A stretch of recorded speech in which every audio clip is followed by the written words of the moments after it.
Bienvenidos. Hoy vamos a ver el capítulo 2 de sistemas operativos de red y toca el servicio de DNS, Domain Name Service. Dentro de la bibliografía vamos a basarnos en un libro de Douglas Comer que es Internet Working with TCP/IP, y otro genérico también que es el Network Administration Guide de O'Reilly, que es de Linux. ¿Por qué? Porque, bueno, las prácticas las vamos a hacer con Linux. Eh, las vamos a hacer específicamente con un live CD que hemos armado que se llama Netos Lab. Dentro de él vamos a poder hacer todos los prácticos que están planeados para esta cátedra. Y finalmente, bueno, tenemos una documentación genérica de uno de los servicios o de las implementaciones de DNS que se llama Bind 9, y que es la más usada. Eh, y también hay un tutorial cómo configurar esto para un servidor de Ubuntu. Si bien nosotros estamos usando Debian, es bastante parecido, así que lo ponemos ahí el tutorial por si les sirve. Bien, dicho todo esto, vamos a arrancar y arrancamos como siempre por el principio. Cuando inició Internet, allá en el año 82, no había muchas máquinas conectadas, habían no más de una decena de máquinas de distintos lugares, sobre todo universidades y entidades de gobierno de Estados Unidos. Eh, y cada máquina está identificada, como ustedes sabrán, con una dirección IP. El tema es que, claro, eh, por ahí se hace difícil recordar un grupo de cuatro números en lugar de un nombre. Entonces decidieron hacer una correspondencia entre números y nombres, asignándole a cada dirección IP un nombre. Eh, ¿Cómo lo hicieron? Bueno, cada vez que una entidad se quería conectar o quería conectar a alguna máquina, se contactaban con un centro que se llama Network Information Center o NIC. Ahí es donde se solicitaba que se dé un rango de IP y una IP en concreta para alguna máquina. Entonces, lo que hacía Nick era crear un archivito que se llama hosts. En Linux lo van a encontrar en el barra etc, barra hosts. En Windows no se viene el path. Eh, el tema es que lo que hacía Nick era cada vez que alguien solicitaba conectarse a Internet, le asignaba una dirección IP y le ponía un nombre asociado. ¿Sí? Eh, bueno, después, ¿qué tenía que hacer Nick? Era entregarle esta actualización de archivo a todos los otros servidores que estaban conectados a Internet. Como estábamos hablando de decenas de hosts, era muy poco y además no se conectaban todos los días. Pasaba bastante tiempo hasta que se conectaba una nueva entidad con algún host. Entonces, obviamente esto se manejaba de esa manera inicialmente. Bueno, claramente se ve que esto no escala. ¿Por qué? Porque a medida que se empezó a-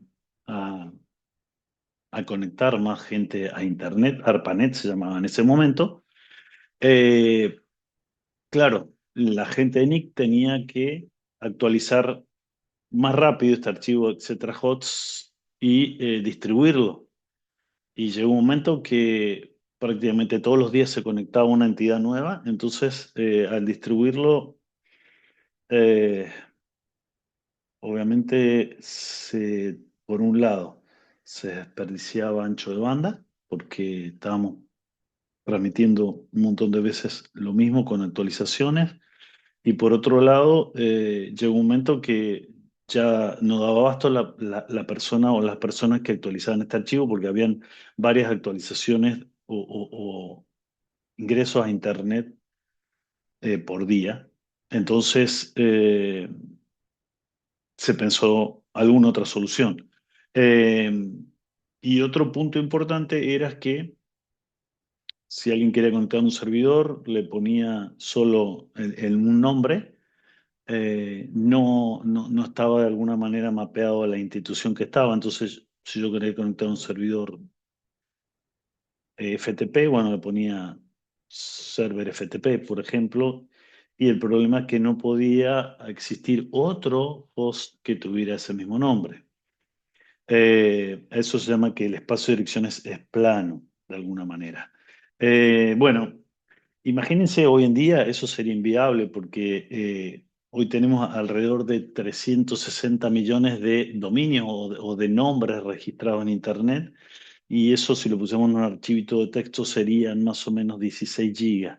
Significa que cada vez que alguien cambia una entrada en ese, o me refiero cambia la dirección IP de un host, o crea un host nuevo con un nombre y una IP asociada, tendría que modificar este archivo y redistribuirlo a 16 millones de hosts y el ancho de banda prácticamente lo usaremos todo el tiempo para transmitir esta información y no servía para nada más a Internet que para actualizar estos archivitos, etcétera, hosts. Bien, obviamente esto se dieron cuenta apenas comenzó a funcionar Internet, entonces pensaron en soluciones. Bien, soluciones. Bueno, obviamente es un sistema de DNS, pero bueno, vamos a ver las características.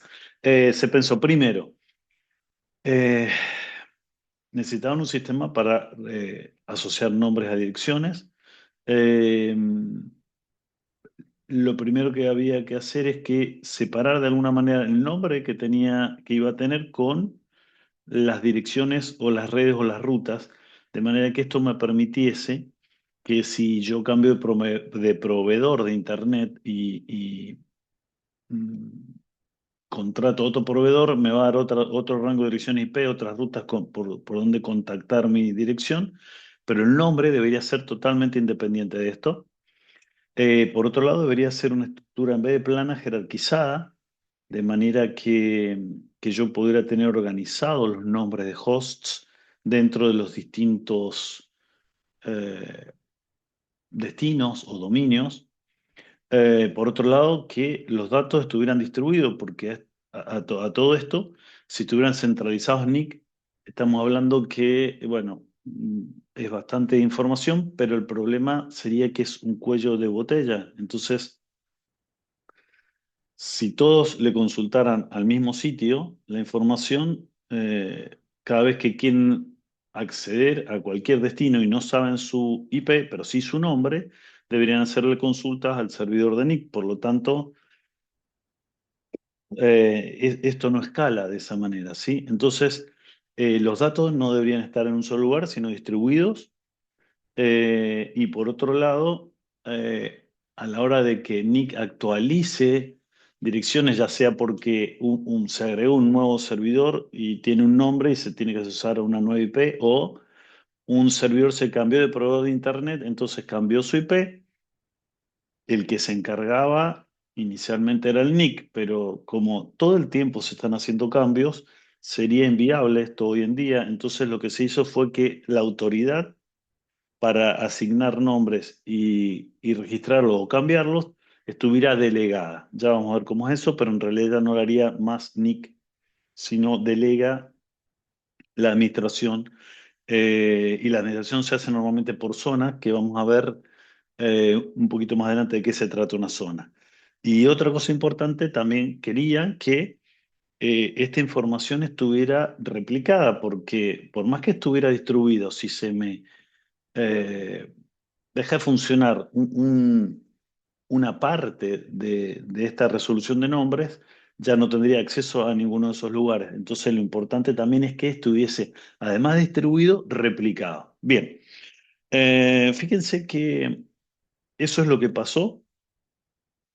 Se decidió o se ideó un sistema que cumpliera todas estas características, y la solución vino de la mano de el RFC 882 y 883, que son del año 83, o sea, hacía un año que estaba Internet funcionando como tal y ya al año se implementó este sistema porque veían que no escalaba. Eh, los RFC son el estándar que rige Internet. Es un estándar abierto, entonces Si ustedes quieren saber exactamente cómo funciona el sistema de nombres internamente, pueden consultarlo, es de información pública. Después se hicieron algunas modificaciones, algunas mejoras en el RFC 1034 y 1035. Pero básicamente ahí está toda la información exactamente cómo funciona. Bien, entonces, dicho esto, los objetivos que se llevaron a cabo y cómo se implementó el RFC, vamos a empezar a hablar del sistema de DNS. Básicamente, cuando decíamos que queríamos algo descentralizado y jerárquico, se pensó en un árbol invertido, ¿sí? De sistema de nombres. En vez de plano, en un árbol jerárquico invertido. Es una analogía con los teléfonos, por ejemplo, si yo necesito comunicarme con alguien eh, que está en mi misma ciudad, llamo a un número de teléfono de 7 dígitos, creo. Eh, pero ese mismo teléfono podría existir en otra ciudad. La única diferencia es que para acceder a otra ciudad yo debería anteponer un prefijo. Incluso ese prefijo y ese número podrían existir en otro país. Yo debería anteponer el prefijo de país, ¿sí? De la misma manera, eh, en DNS yo podría tener un host en un lugar que se llame www, que es el que accedemos generalmente para Internet, pero en otro dominio también voy a tener un servidor que se llama www. La forma de saber cuándo es uno y cuándo es otro es por, de alguna manera, decirlo así, el prefijo que antepongo. ¿Sí? Eh, Respecto a este árbol invertido, cada nodo tiene un nombre, una etiqueta, y esta etiqueta puede tener a veces recursos asociados. ¿Qué son los recursos? Es información de direcciones IP, por ejemplo, y nombres. Eh, y cada uno de estos nodos del árbol invertido se llama un domain name. A su vez, cada nodo, si tiene nodos colgando hacia abajo del árbol, sería la raíz de ese subdominio de nombres. ¿Sí? Y, y llegamos al punto en que todos los subdominios que son administrados por la misma entidad se lo denomina zona. Eh, y cuando yo hago replicaciones lo hago por subdominio o por zona. Bien, ¿qué otra cosa respecto del espacio de nombres? Cada nodo puede tener una etiqueta de hasta 63 caracteres, el nombre del nodo, ¿sí? Y por otro lado tengo algo que se llama FQDN, Fully Qualified Domain Name, eh, que es un nombre único que tiene cada nodo y se compone por el nombre del nodo en sí, ese que puede tener hasta 63 caracteres, más todos los nodos que tienen hasta el nodo raíz del árbol invertido, ¿sí? Y entre nombre y nombre se agrega un punto. Ahora lo vamos a ver, algún ejemplo.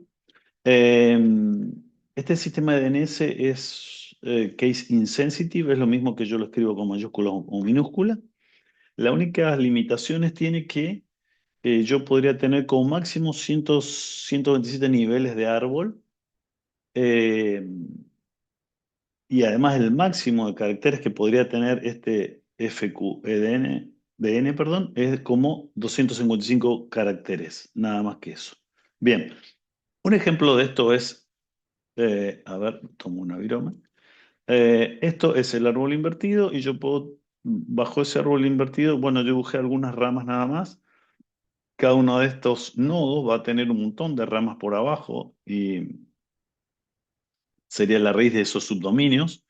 En el nodo de primer nivel tenemos dos tipos, unos que son por países, como España, Argentina, etcétera, etcétera, acá hay un montón de países, y otros que son genéricos como .com.edu.gov.mil.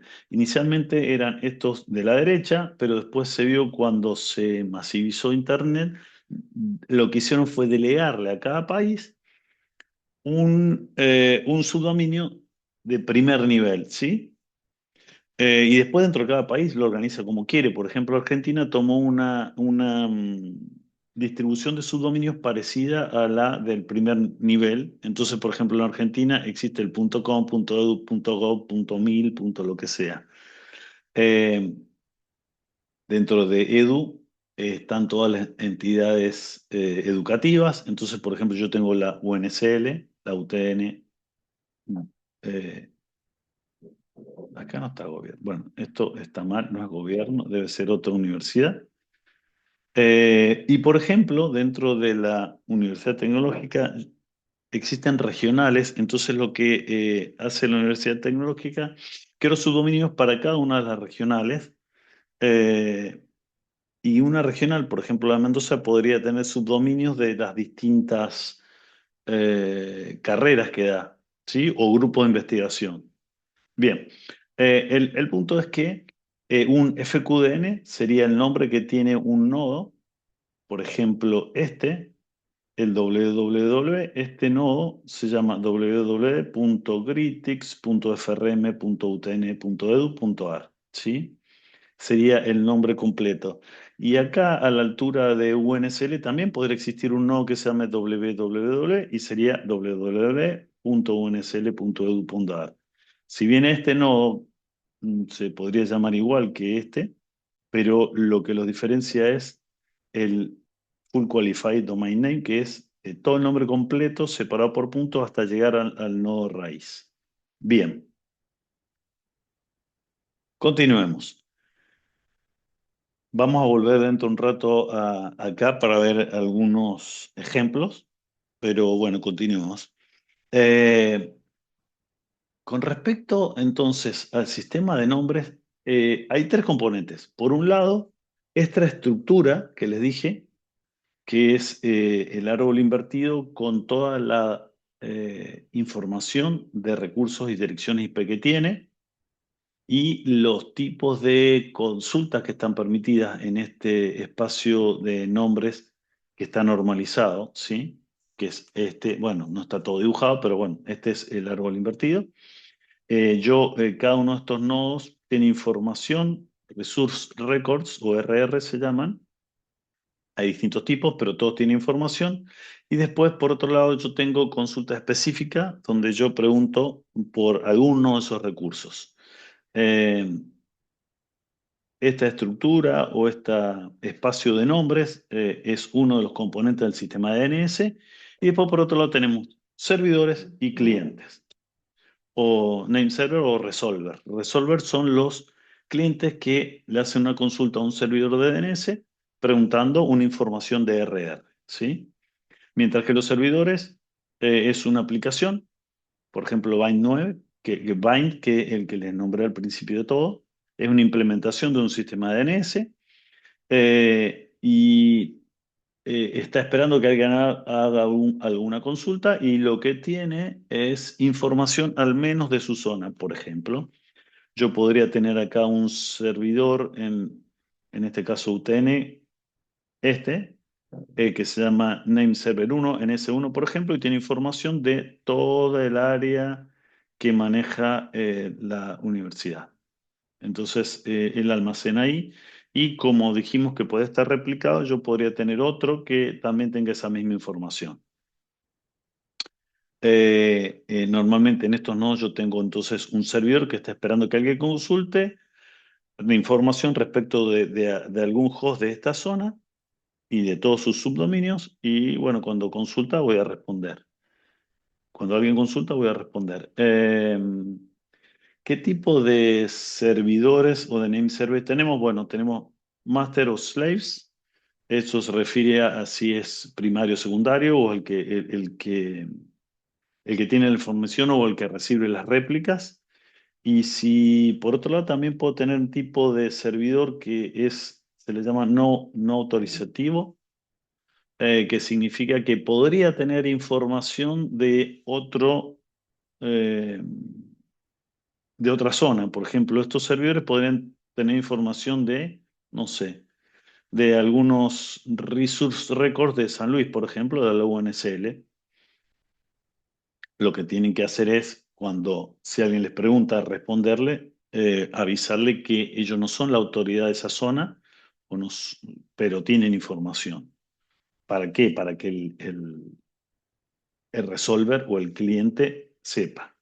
Bien, de todas maneras, bueno, estos servers vamos a ver cómo trabajan, pero trabajan de manera cooperativa y en el caso que no tuvieran ninguna información de su zona, lo que sí deberían tener todos, absolutamente todos los servers, es la información de esto, de los root servers, ¿sí? Estos, ahora los vamos a ver en un ejemplo, eh, pero por más que no tenga información ni de la zona ni de ningún otro lugar, debería tener referencia a los root servers. Si yo no sé cómo, si alguien me hace una consulta y no sé cómo encontrarlo, yo podría hacerlo a través de los root servers. Bien, entonces dijimos que el tercer componente son los clientes o se llaman resolvers, que es el que hace una consulta a un servidor, a un name server, ¿sí? Por ejemplo, cada vez que yo abro mi navegador y pongo www punto lo que fuera o sin poner www, lo que estoy haciendo antes que nada es hacer una consulta de DNS a algún servidor DNS para que me diga cuál es el IP, porque las aplicaciones se conectan entre IPs. Y la pregunta es, bueno, ¿a qué servidor DNS lo hago? ¿A quién le pregunto? Va a depender cómo tengo configurada mi computadora. Lo más normal es que le pregunte que cada servidor de DNS, perdón, que cada proveedor de Internet tenga un servidor DNS eh, ejecutándose, entonces la consulta yo se la hago al proveedor de Internet. Eh, y una cosa importante, una vez que le responden al resolver, solo le dan la dirección IP asociada a la pregunta que yo hago. No me dicen si el host está funcionando o no. Podría ser que no funcione, me devuelve la IP, pero no funciona. Eso es válido porque, digamos, esto solo resuelve nombres, nada más que eso. Bien, sigamos. Respecto al tipo de información que tienen los servidores de DNS eh, o los resource records, bueno, acá está el link de DNS donde yo podría ver todos los resource records que tengo.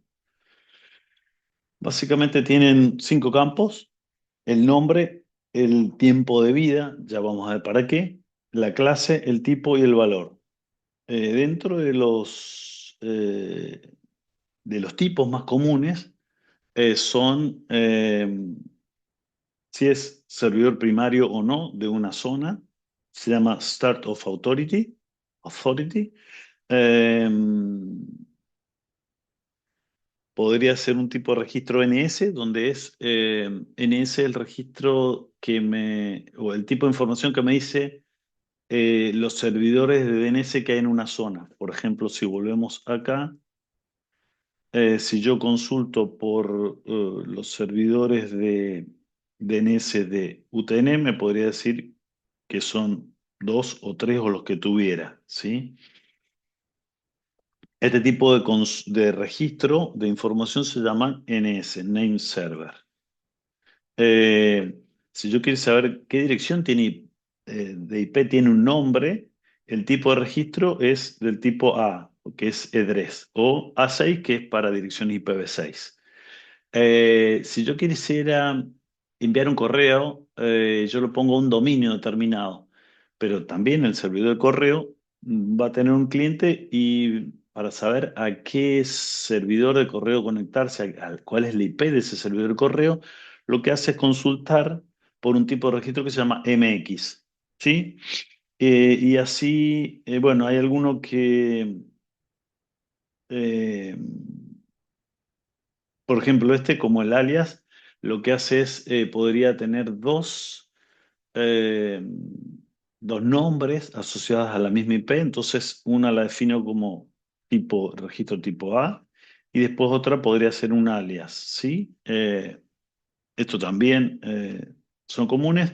Y finalmente tenemos otro que podría ser, al revés, yo puedo hacer consultas preguntando qué nombre tiene tal o cual IP. Entonces, a partir de una IP que yo le doy, en vez de un nombre, me devuelve el nombre, ¿sí?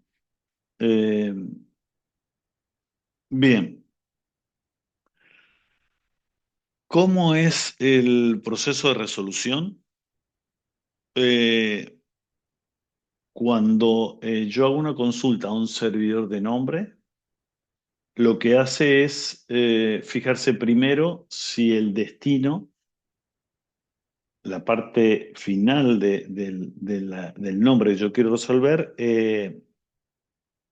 coincide con el subdominio que él maneja. Si él maneja ese subdominio, no hay problema, tiene información y me la devuelve fácilmente. El problema es que podría yo tener un dominio determinado y estoy preguntando por direcciones de otro dominio totalmente distinto. Entonces, el proceso lo vamos a ver en la diapositiva que viene. Voy a pasarme esto acá. El proceso sería más o menos el siguiente. Eh, Supónganse que yo estoy en un lugar en España, entonces tengo el cliente, mi cliente, y el DNS es alguno.es, por decir algo, y yo hago una consulta para saber qué dirección tiene esta IP, perdón, qué IP tiene esta dirección, www.gritix.frm.utn.edu.ar. Hay dos formas de resolución, iterativa o recursiva, que son estas, pero básicamente es lo siguiente. El resolver le pregunta al DNS server y este DNS server, como su dirección raíz, como les decía, se resuelve de atrás para adelante, es punto .es, no tiene información de punto .ar. Entonces lo que hace es contactar a los root servers, que ellos tienen información de absolutamente todos los dominios, el siguiente nivel.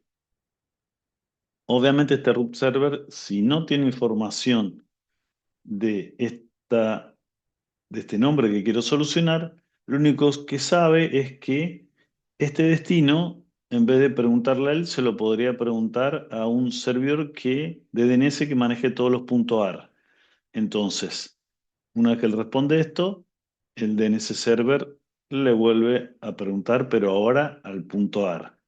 .ar, si no tiene información de este dominio, lo que hace es decirle, bueno, no lo sé, pero sí sé cuál es el DNS de .edu.ar. Entonces, otra vez el DNS server le va a preguntar a Eduard, y entonces él le va a decir que no sabe esta dirección que IP tiene, pero le puede preguntar a UTN Eduard. Otra vez el DNS server de España le va a preguntar a UTN Eduard.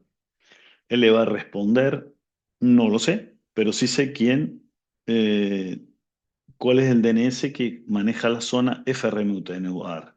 Entonces, otra vez va y con eso le pregunta a FRM-UTN-EDUAR.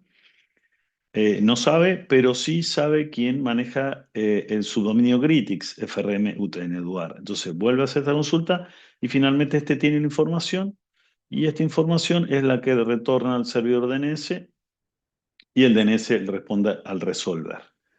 Esta sería la forma recursiva de hacer la consulta, donde yo le pregunto y el servidor va preguntando a cada uno de ellos. Si este servidor estuviera configurado de manera iterativa, lo que hace es cada vez que yo pregunto, le pregunta al root server, por ejemplo, como el primer paso y se lo responde al resolver. El resolver debería encargarse de hacer una segunda pregunta y así sucesivamente, ¿sí? Bien, entonces, dicho esto, el problema que tenemos acá, como se puede ver, es que eh, como la resolución yo la quiero hacer, pero estoy en otra rama y tengo que ir de abajo hacia arriba, después de arriba hacia abajo a la otra rama del árbol invertido, obviamente es muy lento porque demora mucho. Y además todo el tráfico primero debería preguntar a los root servers, entonces todo el mundo estaría preguntándole al root server. Entonces, ¿cuál es la solución planeada para esto? Bueno, ¿por qué no aparece esto? Un segundo. Estoy escribiendo, esperen. Ah, perdón. Vamos a borrar esto. Ahí está. Ahora sí. ¿Cuál es la solución? Fácil. Es... ¿Por qué no aparece? Bueno, no sé por qué no aparece, pero la solución de esto es mecanismo de cacheo o de caching. Esto me permite que cuando alguien me pregunta, por ejemplo, el resolver le preguntó al servidor por esta dirección IP y hace todas las consultas, que son un montón, y después vuelve y se le envía, lo que hace es guardarse esa información. Entonces, la próxima vez que el resolver le pregunta por esa dirección IP, él ya la tiene y se la devuelve y no tiene que hacer todo este proceso. Obviamente esto está bien. eh, y lo que hace es acelerar esta consulta porque ahora sería un solo salto, o sea, el cliente después le pregunta y el resolver le devuelve la dirección que tiene almacenada, que tiene cacheada y listo. Bien, esto está perfecto y se usa así. El único tema es que, como se imaginarán, ¿qué pasa si, o sea, este servidor que está en España, un DNS de algún sitio de España, tiene información de resource records que no son de él, o sea, este servidor está dando una respuesta no autorizativa. ¿Qué pasa si, por ejemplo, el DNS que maneja todo este subdominio se le ocurre cambiar la dirección IP a www.gritix-frm-utn-eduard? El problema va a ser es que cuando el resolver le vuelva a preguntar de nuevo, el DNS server este le dé la dirección vieja, entonces el cliente va a ir a intentar a conectarse a esa dirección y no va a haber nada ahí o va a haber otra cosa, entonces va a fallar. Bien, ¿solución para esto? Tiempo de vida. O sea, lo que hago es poner una configuración de tiempo de vida, o sea, cuánto tiempo quiero que la información de un dominio que no es del subdominio de un servidor permanezca viva. ¿Sí? Una vez que ese tiempo de vida pasa, se elimina. Acá los tiempos de vida son, como normalmente no hago tantos cambios seguidos en Internet, en direcciones de IP me refiero de cambiar direcciones, porque esto sería solo para cambiar. Si yo doy de alta una dirección nueva, no pasaría nada porque la primera vez que lo hago haría todo el proceso y después ya queda almacenada en este servidor, por ejemplo. Pero si yo un host le cambio la dirección IP, eh, ahí sí debería tener un tiempo de vida y bueno, normalmente no es tan... eh, los periodos en los que yo cambio de dirección IP no son tampoco tan seguidos. Entonces, normalmente hay tiempos de vida de un día, de 2 días o de algunas horas, de manera que, obviamente, cuanto más tiempo ponga de tiempo de vida, va a ser menos consultas porque va a seguir almacenando la información acá. Pero por otro lado, cuando yo hago un cambio, necesito más tiempo para que se vea reflejado en todos los DNS que han almacenado la información antigua. Eh, entonces, bueno, es una relación de compromiso entre cantidad de requerimientos y rapidez en cambio cuando yo hago una modificación local. Esto normalmente se llama la propagación de los cambios en Internet. Bien, eh, esto ya lo vimos. Esto, ok, acá no aparece, pero bueno, es lo que elige esta solución. Ah, acá, ahora sí apareció, claro, respuesta no autorizativa y tiempo de vida. O sea, caché esa información y bueno, manejarlo con tiempo de vida para cuando cambie la dirección asociada a ese nombre en el dominio que gestiona esa dirección. Bien, esto es lo que vimos recién, la resolución iterativa y recursiva. La iterativa lo que hace es, cada vez que yo pregunto, me dice eh, la dirección IP si la tiene o a qué otro servidor preguntarle, mientras que la recursiva yo lo tengo que configurar en el servidor y lo que hace es ese servidor se encarga de hacer todo el trámite y finalmente me devuelve la dirección. Obviamente, la recursiva, como utiliza más recursos de ese servidor DNS, eh, no, o sea, la tendría que configurar expresamente para que haga eso, ¿sí? Porque son más recursos de mi servidor DNS. Obviamente los servidores raíz no hacen resolución recursiva. Bien. Eh, ok, antes de continuar y, y viendo un poco esto, vamos a intentar hacer algunas pruebas con este gráfico sobre todo. Eh, yo voy a utilizar un resolver, ahí está, que se llama host. Hay varios, hay dig, hay NSLOOKUP y algún otro más. Yo acá voy a especificar, por ejemplo,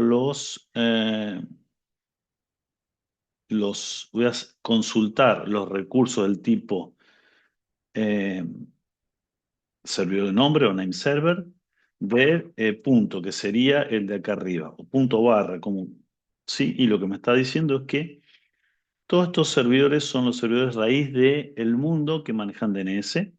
Si yo quisiera saber, por ejemplo, qué IP tiene este servidor, bueno, lo que tendría que hacer es lo mismo, host, pero le digo el tipo de recurso A y ahí me devuelve la dirección IP de este servidor. Esperen que lo copio acá y lo pego. Paste. Sí, y me dice, este servidor tiene este IP, 192.112.36. Lo mismo para este, no sé. Copy. Y este me devolvería esta. Oh, esta. Otro IP. Qué raro, las dos del mismo rango. A ver, vamos a ver este si me da otro rango distinto. Normalmente están distribuidos en distintos lugares del mundo porque si estuvieran todos en la misma red o en la misma zona, cualquier problema de conectividad o lo que fuera, o de energía o lo que sea, tiraría abajo toda la resolución de DNS. Entonces, normalmente pasa que, a ver, este está en otro rango de direcciones, voy a saber en qué otro lugar está. Bien, si yo quisiera saber cuál es el servidor primario de todos estos, eh, perdón, tengo un punto de más, ahí está. Me dice que el servidor primario de todos, de todo Internet es este. El A sería, acá está este. ¿Y cuál es? A ver, esta dirección, a ver. Ok, está en la 198. Este sería el servidor DNS master o primario de todo Internet. Bien, si yo le pregunto a ese host, yo podría, a ver, por ejemplo, preguntarle a ese host, ¿cuáles son los servidores DNS de .ar? ¿Cómo le pregunto a ese host? Entiendo que así, a ver. Ahí le estoy preguntando, host primario. ¿Quién tiene punto A? A ver si puedo preguntarle.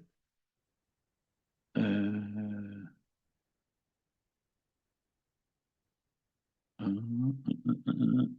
AR, no, ¿cómo que no? AR punto. A ver. eh, AR punto. No, no me conteste el servidor. Bueno, le voy a preguntar a mi servidor el que tengo configurado acá. Eh, ahí está, ¿sí? Eh, estos son los servidores DNS de punto .ar, los que manejan toda la información de punto .ar, o al menos saben dónde están sus subdominios, ¿sí? Y a medida que alguien le pregunta algo a ellos, cachean la información ahí por el tiempo que tenga configurado, el tiempo de vida de ese registro. Si yo quisiera saber cuál de estos es el primary, me dice que el NOC NIC AR. Primero, fíjense que Gobar eh, es la Cancillería, es el ente que maneja el NIC en Argentina. NIC es el Network Information Server que hablamos, System que hablamos más temprano. Y, eh, y tiene configurado estos 5 servidores de nombre para resolver todo lo que se refiere a punto .ar. Ellos pueden tener información o pueden saber a quién más preguntarle. Yo podría decir, bueno, a ver, por ejemplo, podría preguntarle a este, a ver, quiero saber qué IP tiene este. Eh, a c.dns.ar. Entonces yo ahora podría preguntarle, mm, quiero saber todos los name server de Eduard. Entonces, en ese edu.ar y le voy a preguntar a el servidor de eh, .ar 200.108.148.50. Bien, entonces me está diciendo que todos los servidores DNS de .ar son estos: RU, Eduard, NS1, UVAR, UNLP, Eduard, NOC, UNQ, Eduard. Este es de la UNCUYO. Este es de la UBA, este es de la Universidad Nacional de La Plata y esto es la red interuniversitaria. Bien, o sea, fíjense que los DNS no están todos en el mismo lugar, sino están en distintos lugares. ¿Por qué? Porque queríamos redundancia. Si se cae el enlace de, no sé, de la Universidad Nacional de Cuyo o la de la UBA, el resto de los servidores tienen esta información, de manera que son tolerantes a fallo. Bien, sigamos. Y si yo quisiera bajar en este árbol y ver quiénes son los servidores DNS de UTN, yo lo que hago es preguntar, bueno, le podría preguntar también a un servidor. Va, no interesa, le voy a preguntar al mío local, ¿quién tiene eh, UTN? Y me dice que hay 4 servidores DNS. Eh, yo podría preguntar qué dirección IP tiene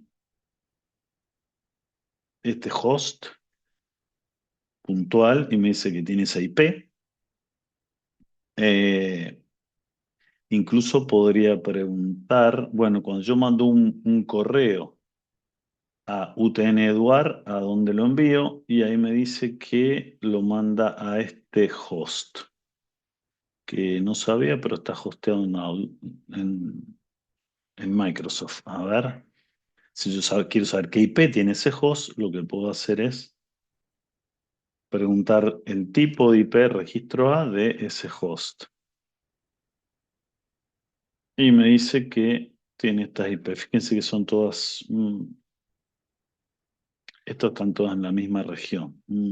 Con lo cual podría ser, si se cae esta zona, o esta región o este proveedor de internet, bueno, no le va a funcionar el correo. Sigamos, si yo quiero, siguiendo este gráfico,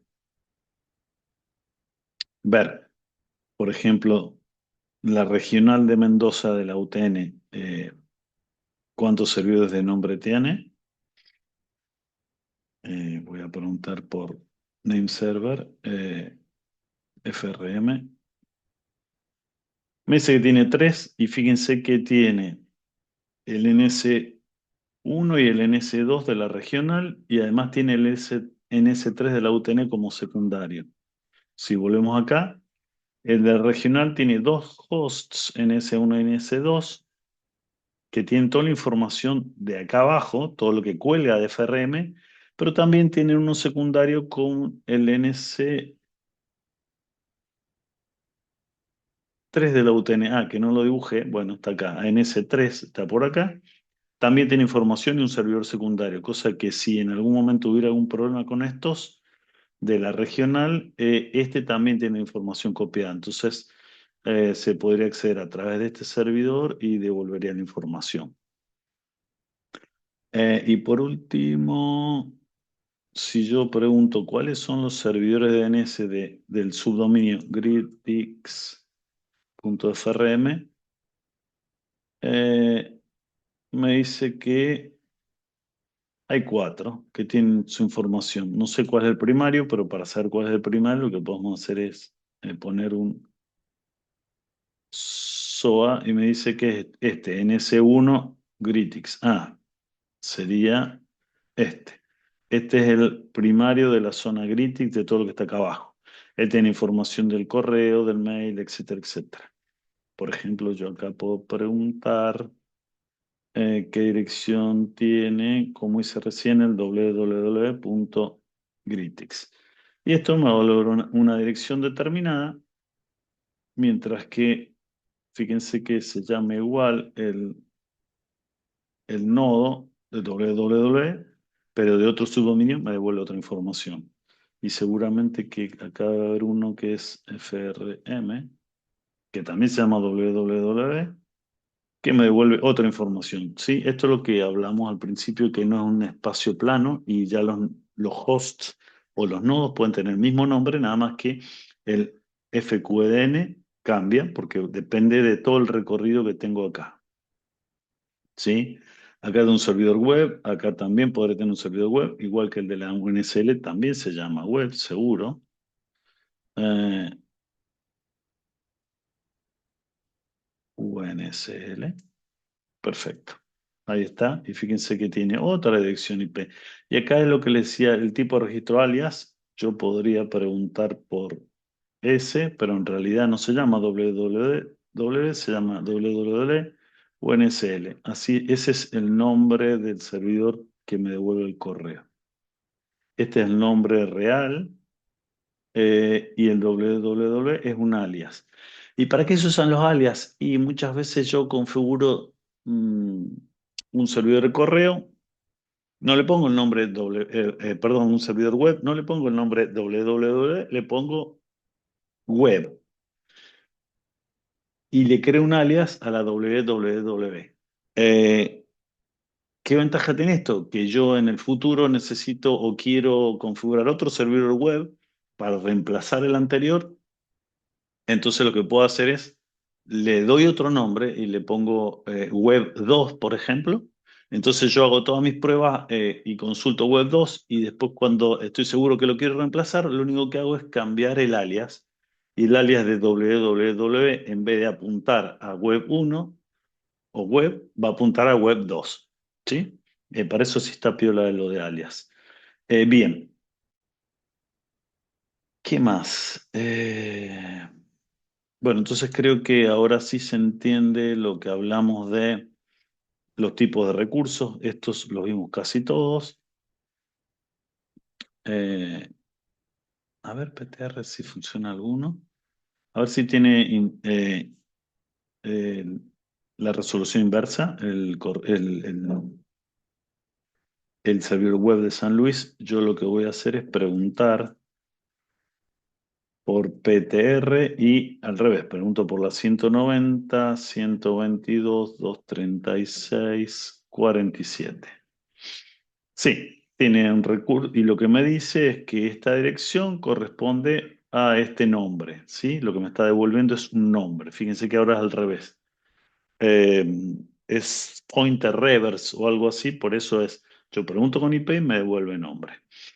Muchas veces por ahí, no sé, quiero saber, tengo un montón de requerimientos de un lugar y veo solo dirección IP que se conecta un cliente y quiero saber de dónde es, yo puedo utilizar este tipo de consulta y preguntar por ese tipo de recursos.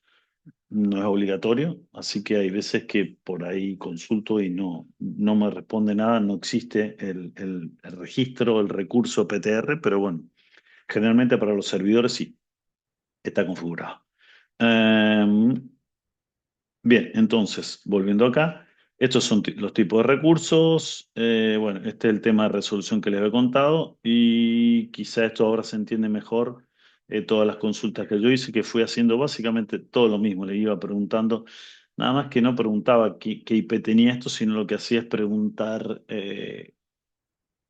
esto, quién era punto .ar, a este le pregunté quién era Eduard, a este le pregunté quién era UTN, a este FRM y así hasta que llegué a esta dirección. ¿La consultamos esta? Sí, creo que sí, ¿no? Sí, no, el Gritix. Esa. Ok, es esta, sí, es la que anoté y creo que no ha cambiado. No ha cambiado de que hice la diapositiva. Bien.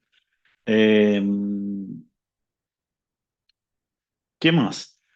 Bien, este protocolo es binario, no se transfiere texto. Eh, eh, no es en texto plano a lo que me refiero, sino que tiene un formato bastante comprimido. Eh, Esto utiliza UDP en vez de TCP. ¿Por qué? Porque como la información que se consulta y la respuesta es muy pequeña, porque está en binario, ocupa pocos bytes, entonces sería bastante ineficiente hacer un saludo de 3 vías en TCP, con lo cual habría 3 segmentos que se intercambian entre cliente y servidor. Una que si hizo esto, se envía la consulta, el resolver envía otro segmento de TCP, a lo cual el servidor contestaría y después se iniciaría el proceso de desconexión, que son al menos dos eh, segmentos más de TCP, con lo cual estaríamos hablando de 7 intercambios de información. Si yo utilizo DNS, son dos. Envío el dato y si alguien está y me responde, vea la respuesta y nada más. Eh, no es confiable y no, porque si el servidor no responde, el cliente no tiene el dato y no se sabe nada más. Por eso, normalmente los resolver tienen configurado más de un servidor DNS. Entonces, si no tiene respuesta, consulta con otro. Solo se utiliza TCP cuando un servidor primario o máster quiere hacer una copia de la base de datos a sus servidores slaves o esclavos. ¿Por qué? Porque, bueno, a diferencia de UDP, TCP asegura la comunicación y la correcta transferencia de archivos.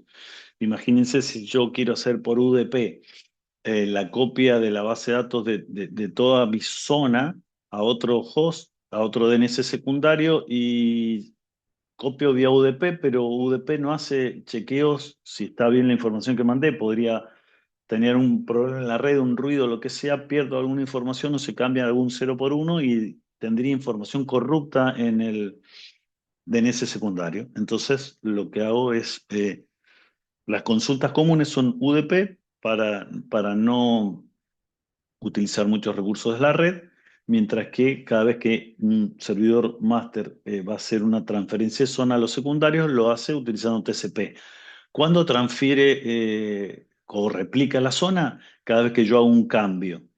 Vamos a ver la configuración de bind, pero yo le pongo un número de serie o número de secuencia que cada vez que modifico algo cambia ese número y automáticamente hace una copia a los slaves de los nuevos datos, de la nueva base de datos. Bien, eh, esto es todo en cuestión o en función del anterior, lo conceptual. Vamos a ver puntualmente ahora el servidor que vamos a utilizar. Es de ISC, Internet, no me acuerdo las siglas, pero se llama Bind 9. Eh, Acá está toda la información. Esta es la URL donde está la implementación. Es libre, es gratuita. Eh, y Esto es el manual. Bien, esta implementación tiene mucho tiempo. Prácticamente le diría desde cuando inició el sistema DNS, o sea, ya en los años 80. Eh, Acá tengo la información del manual y acá tengo el man, la página de manual de la configuración. Yo pongo man netconf y me va a dar información de eso. La sintaxis es de los archivos configuraciones parecido a C. Yo tengo en el directorio barra etc barra bind toda la configuración de este servicio. Tengo un archivo inicial que se llama name.conf, donde yo tengo el comportamiento general, el servidor en qué interfaz va a escuchar, etcétera, etcétera. Después tengo otro archivo que son para las opciones locales, en name.conf.options. Y finalmente, también tengo en ese directorio los archivos que van a tener la información de los resource records de mi propio servidor DNS. ¿Sí? Ahora vamos a ver un poquito en detalle qué cosas tiene cada uno de estos tres. Bueno, el principal tiene el netconf tiene el comportamiento general que por lo general no se modifica. Si yo necesito hacer alguna modificación extra, lo hago en el options. Este archivo que dice o qué cosa puedo configurar es, bueno, si yo quiero que mi servidor sea recursivo o no, o sea, si alguien me hace una consulta con el flag que sea recursivo, yo me tendría que encargar de todo y devolver la dirección IP. Yo acá puedo poner si acepto esas consultas o no. Si la acepto, tengo que poner a qué dirección IP o qué clientes quiero que haga la recursión o no. Podría especificarlo puntualmente a cuáles. Eh, Listen on, eso es para, si yo tengo varias interfaces, para saber en cuál voy a escuchar.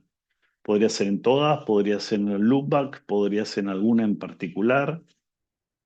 Después, si mi zona es, si soy un servidor master, eh, a qué direcciones IP voy a permitir hacer transferencia de mis datos, de mi base de datos, ¿sí? Eh, Podría configurar también algo que se llama forwarders, que yo no guardo ninguna información, pero cada vez que alguien me pregunta, lo único que hago es reenviar esa pregunta a un servidor DNS de otro lugar. Se llaman forwarders, eso. Eh, bueno. Hay una opción que es DNSSEC, que lo que me permite es ponerle security a las consultas DNS, porque estas, si bien son binarias, no están cifradas. Eh, y después puede tener ACLs, que son listas de control de acceso para permitir algunas direcciones origen u otras responder o no. Eso es básicamente lo que yo podría configurar en opciones. Y después tendría las zonas propiamente dicho que voy a configurar en en mi servidor. Sí, yo tengo un archivo que se llama nameconf local, donde ahí yo digo todas las zonas que voy a manejar o que voy a gestionar. Entonces yo tengo que poner el nombre de la zona, de qué tipo va a ser mi servidor DNS, si va a ser un servidor primario de esa zona, si va a ser un slave, si esa zona la va a reenviar a otro lugar. Si es primario, tengo que decirle en qué archivo se almacenan estos resource records. Eh, ahí también le debería decir a qué servidores slave o secundarios les voy a poder transferir. Y en el caso de que mi servidor DNS fuese secundario, fuese de tipo, en vez de master slave, yo tendría que decirle los masters qué dirección IP tienen. ¿Sí? Eh, bien. Y finalmente, yo acá, como tengo que decir el archivo donde van a estar los resource records, en el nameconf local, o sea, para cada zona, los archivos que voy a tener, si soy master, los archivos que tengo que tener asociados. Entonces, finalmente, un archivo resource records local, por ejemplo, debería tener estos resource records. Sí, que es el nombre del resource records, el tiempo de vida que ya hablamos, la clase o la familia de protocolos, que prácticamente todos son ahora de Internet, los otros son de redes experimentales. Y finalmente el tipo de registro, donde le digo qué tipo de registro es A, MXNS, CNAME, etcétera, etcétera. Y finalmente el valor, o sea, lo que voy a encontrar es un renglón por cada registro que yo voy a crear, ¿sí? En el archivo puntual de una zona en particular.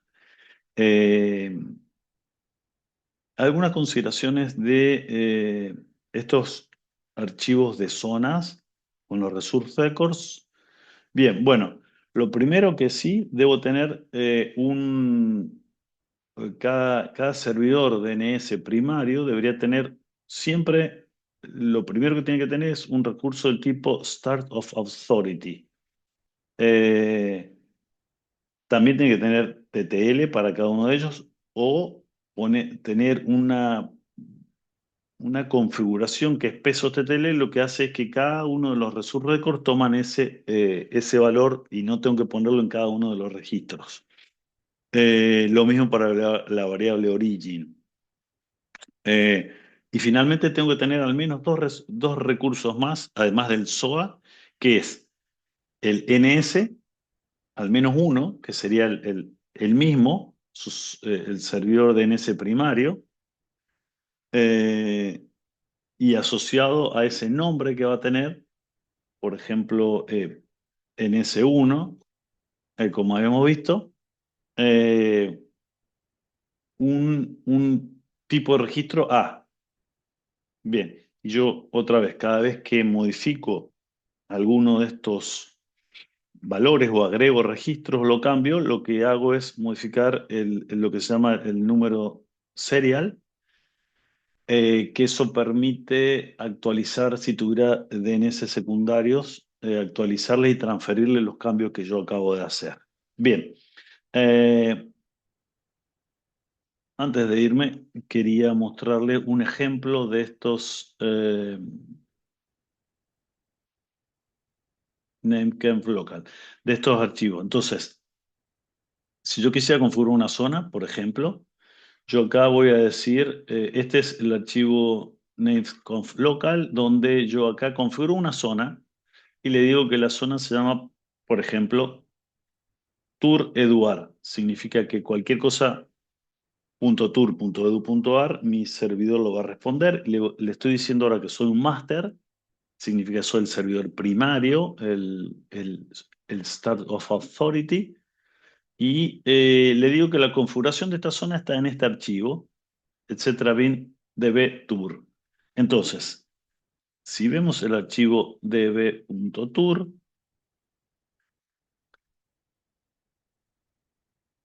que es lo que estaba indicando acá, o sea, lo que estaba indicando recién, este conf local es las zonas. Yo le dije que la zona se llama Tour Eduard, tipo master y el archivo, ¿sí? Como no es secundario, no pongo masters y como no tengo secundarios, por el momento no pongo allow transfer. Entonces lo que vamos a ver ahora es el archivo, por ejemplo, de vlocal que debería tener este formato. Entonces, si vemos a dbtour le puse, bueno, no importa. A ver, sí, db.tour. Bien, el file dbtour. Bien, ¿qué tiene esto? Bueno, como le decía, el TTL que puse es 86.400, que es para todos los registros igual. Esto está en segundos. Eh, eh, Después el registro SOA, que es Start of Authority, tipo IN, y ahí le digo quién es, y acá el serial es 1. Cada vez que yo modifique eh, algo acá, agregue algún registro, lo que voy a hacer es eh, aumentar este serial y reiniciar el servicio. Bien. Entonces, dijimos que al menos debo tener dos registros más, que es el name server, que es ns1, y un valor de ns1 que va a ser in a y una dirección. Esto tiene este formato. El owner, eh, el nombre del resource record es www, perdón, ns1 en este caso. El arroba se reemplaza por el origin, entonces el registro NS1 sería Tour Eduard, se reemplaza por este Tour Eduard, es después in, el tiempo de vida, perdón, está configurado acá arriba. El siguiente es in, que es internet, después el tipo de registro, que es NS, y después el nombre o el valor. NS1 se llama mi servidor de NS. Después el siguiente, otra vez el nombre sería ns1, como está origin, o sea, no hace falta ponerlo, pero es ns1.toureduard in, y ahora le digo que es el tipo de recurso A y le pongo una dirección IP, la que tiene mi servidor. Acá tendría otro recurso que se llama www.utneduard, esto hace el pesos origin, in A y la dirección. Después hay un caso particular acá que sería para la zona directamente para Tour Eduard. El tipo IN MX es el Mail Exchange. Esto me da, los correos preguntan por este tipo de recurso. Y el valor es 10 y un nombre. El 10 se refiere a una prioridad que tienen los servidores de correo. Y el nombre es un nombre que le voy a poner a mi servidor de correo. Obviamente, como yo pongo un nombre acá, después tengo que tener un registro del tipo A que me resuelva este correo a una dirección IP. Bien. Bueno,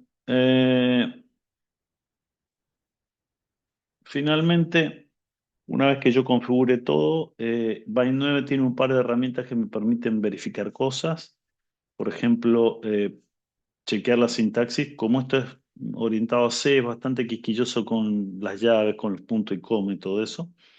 Entonces, con este comando name-checkconf yo puedo chequear la configuración del server, y con esto checkzone y el nombre de la zona yo puedo chequear si está bien.